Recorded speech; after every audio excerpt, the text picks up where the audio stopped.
What is up, Skararmi? How's it going? Eroktic here. It is literally almost 3 a.m. I finished my live stream right now. I said to my viewers that I'm gonna go to sleep, but guess what? It is time for another video! It is time to record a video about the second set that you can get in the raid, Aces and Eights. Now this is a sharpshooter specialization set, and to be honest, before the gear sets were released, I was really skeptical about all of those gear sets. But boy oh boy, I love raid sets. I'm so addicted to them. I want to use them all the goddamn time. It is insane. But before we start to talk about Aces and Eights, let's roll the goddamn intro.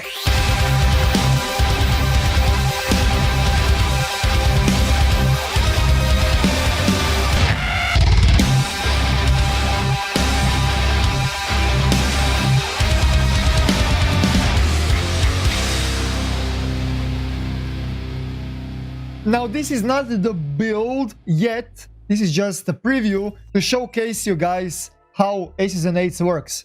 Gear is completely, terribly optimized. It is not even optimized. Damage to least critical hit chance. Weapon damage, health, cooldown reduction. Critical hit chance, health, critical hit damage. Shotgun damage, AR damage, by the way.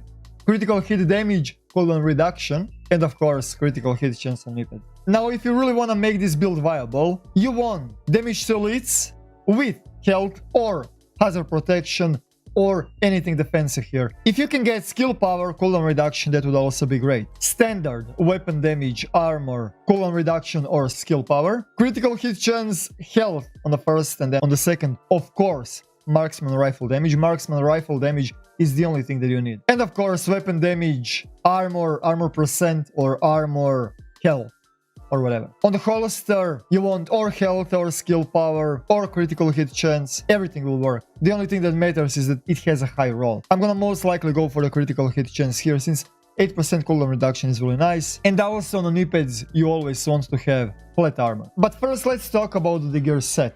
You're gonna get 20% weapon handling, 20% accuracy, 10% marksman rifle damage.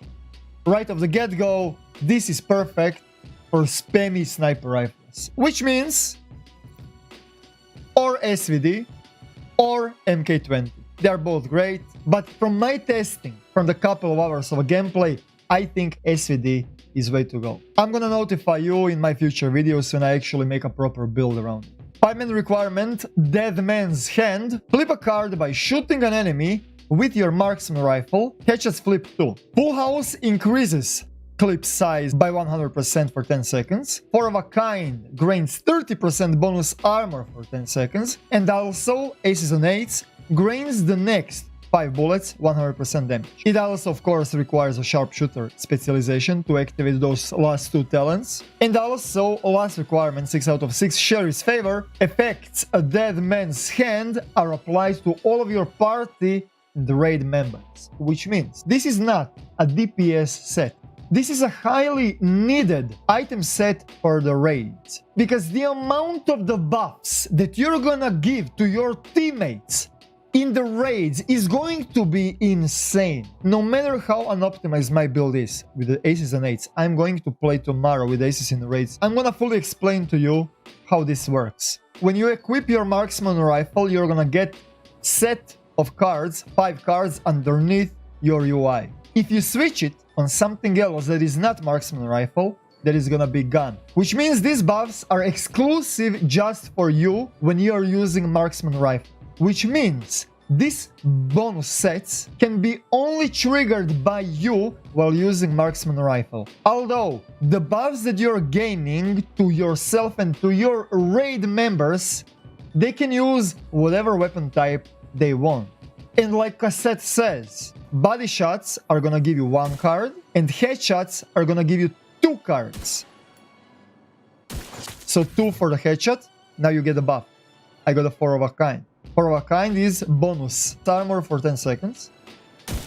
Now again, two cards, and again, even if you hit a headshot on the last one, you're not gonna get only 1, you're gonna get 2, which means if you're dealing headshots only, you're gonna need to do 3 headshots for a buff, and then 2 headshots for a buff, and then 3 headshots for a buff, and then 2 headshots for a buff, and so on and so forth.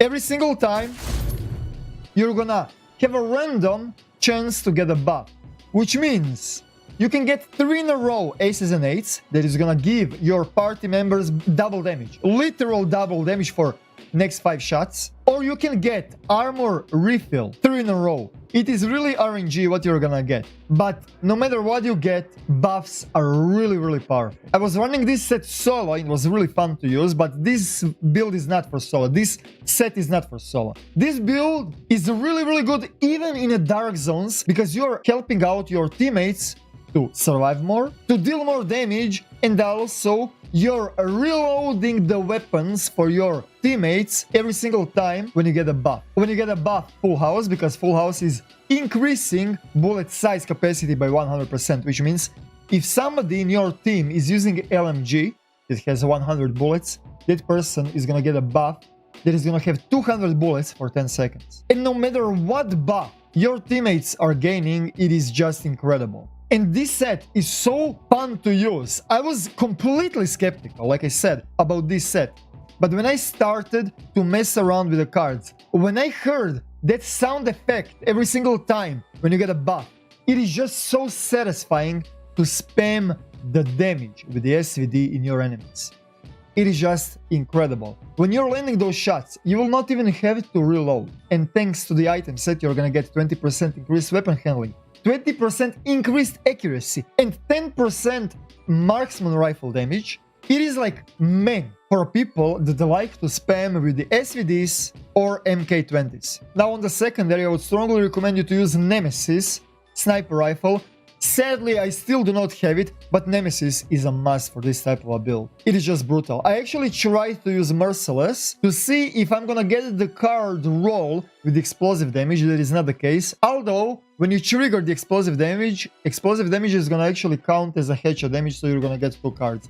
But Nemesis on that baby, it is just beautiful. Anyways, while I was playing with my teammates in trio in the dark zone, they felt the difference in the damage increase. They felt that they do not have to reload. They felt that they have that armor boost. It was helping them a lot. And on top of all of that, it is not that you're not dealing damage. You're dealing nice, hefty amount of damage with the SVD if you're landing those headshots. I was killing the mobs without any problem, even with the unoptimized build. I cannot wait to get my hands on the actual full legit aces and eights build to showcase you how to properly build it. I mean, it is a no-brainer what to build it, but I'm gonna definitely make the optimized build around aces and eights. On the first, this set felt really confusing, and we didn't actually even know how hard it is going to be to obtain those buffs. But it is all about the luck. Like I said, sometimes because of your spamming, you're gonna get all 3 buffs at once for you and for your teammates.